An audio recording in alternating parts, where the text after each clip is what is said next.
Assalamualaikum warahmatullahi wabarakatuh. Kembali lagi bersama saya Nur Azizah, mahasiswa dari Universitas PGRI Yogyakarta dari program studi pendidikan guru sekolah dasar dan NPM 221446013. Nah, pada kesempatan kali ini saya akan membahas mengenai hal-hal unik dalam pendidikan di beberapa negara maju dan beberapa negara berkembang. Kira-kira apa saja ya? Kalian penasaran? Jangan lupa tonton video ini sampai selesai. Terdapat beberapa negara maju yang memiliki hal unik dalam bidang pendidikan. Saya akan menjelaskan beberapa hal unik dalam bidang pendidikan yang ada di 3 negara maju. Yang pertama ada negara Singapura, Finlandia, dan juga negara Jepang. Yang pertama akan kita bahas adalah negara Singapura.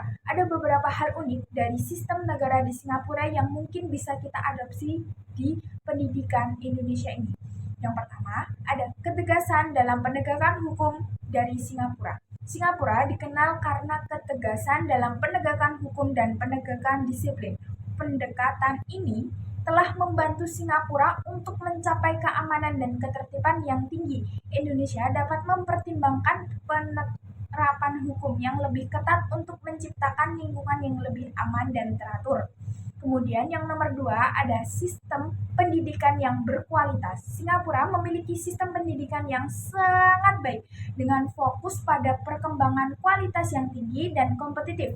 Indonesia dapat mengambil inspirasi dari pendekatan Singapura dalam meningkatkan mutu pendidikan dan mempersiapkan generasi muda untuk bersaing di tingkat global. Kemudian yang nomor 3 ada efisiensi birokrasi. Singapura dikenal karena birokrasinya yang sangat efisien dan transparan. Hal ini telah membantu mempercepat proses pembangunan dan meminimalkan korupsi yang ada di Singapura.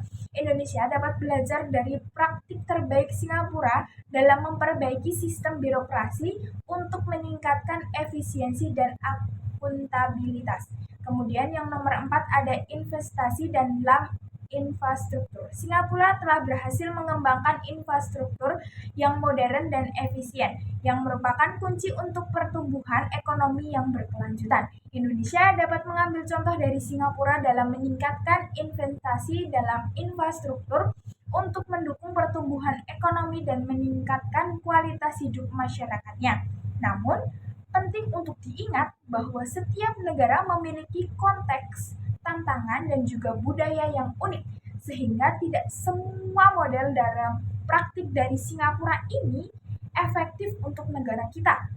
Perlu ada penyesuaian juga yang tepat dan juga sesuaikan dengan kondisi dari kebutuhan negara kita.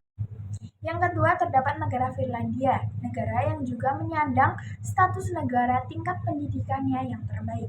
Pemerintah berperan besar di negara Finlandia. Setiap warga negara memiliki hak mengenyam pendidikan secara gratis sesuai dengan kemampuan ekonomi mereka. Tanpa menyandang ekonomi, pemerintah mengupayakan agar seluruh warga mendapatkan pendidikan yang sangat merata. Negara Finlandia memberlakukan wajib belajar selama 9 tahun. Hal unik dari pendidikan di Finlandia adalah pendekatan yang sangat menekankan pada kesejahteraan siswa dan kesetaraan dalam bidang pendidikan. Nah, Finlandia ini memiliki pendekatan yang sangat inklusif dan mendukung semua siswa dalam kebutuhan yang sesuai dengan mereka. Tanpa mengorbankan kualitas pendidikannya, mereka juga memberikan otonomi yang lebih besar kepada guru dalam metode pengajaran dan penilaian yang dapat meningkatkan motivasi dan kualitas pengajaran.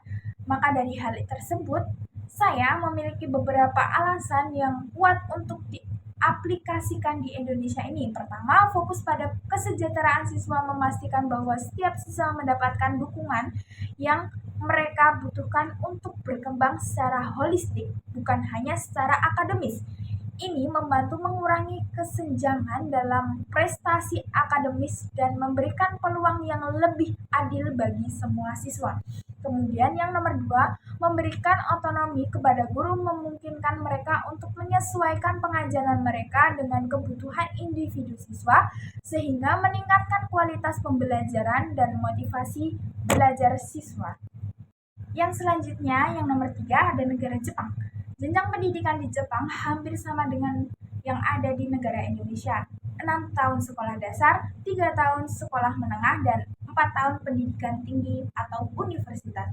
Hal unik di Jepang adalah dalam pendekatan yang menekankan pada pengembangan keterampilan hidup memiliki keuntungan besar dalam mempersiapkan siswa untuk sukses dalam kehidupan sehari-hari dan di tempat kerjanya.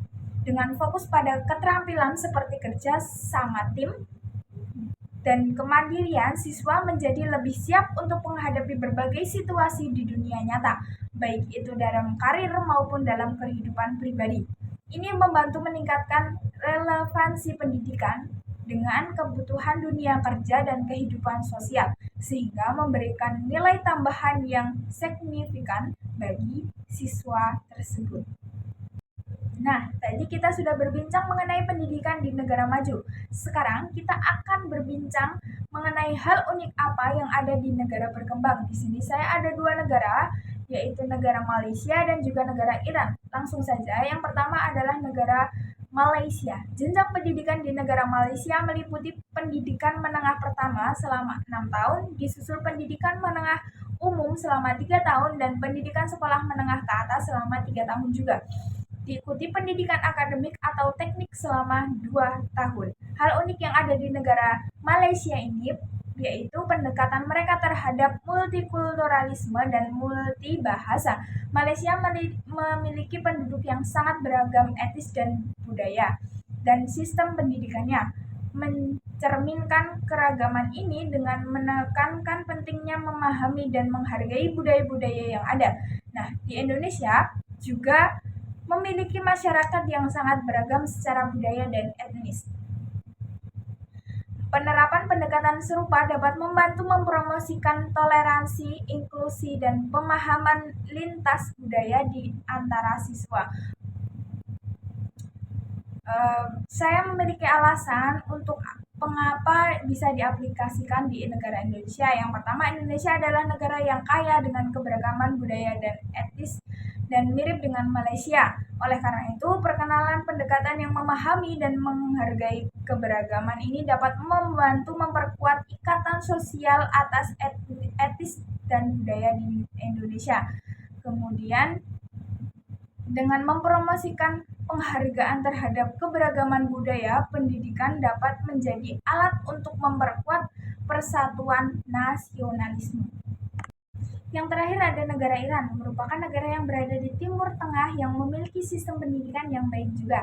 Negara Iran memiliki wajib belajar selama 9 tahun.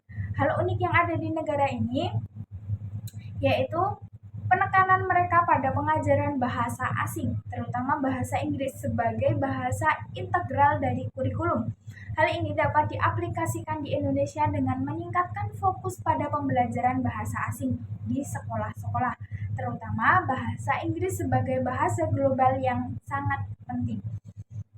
Penguasaan bahasa asing seperti bahasa Inggris dapat membuka pintu bagi siswa-siswa yang ada di Indonesia untuk berpartisipasi dalam lingkungan global, meningkatkan peluang kerja, dan memperluas cakupan pengetahuan mereka.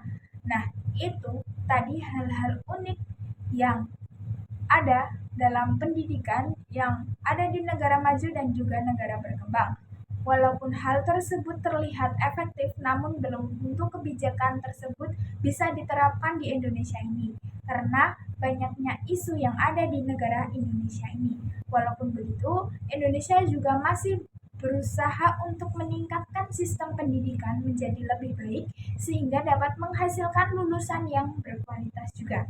Baik, mungkin cukup sekian yang dapat saya sampaikan dalam video ini. Banyak manfaatnya bisa diambil, mungkin banyak kurangnya dalam berbicara, saya mohon maaf yang sebesar-besarnya. Terima kasih. Wassalamualaikum warahmatullahi wabarakatuh.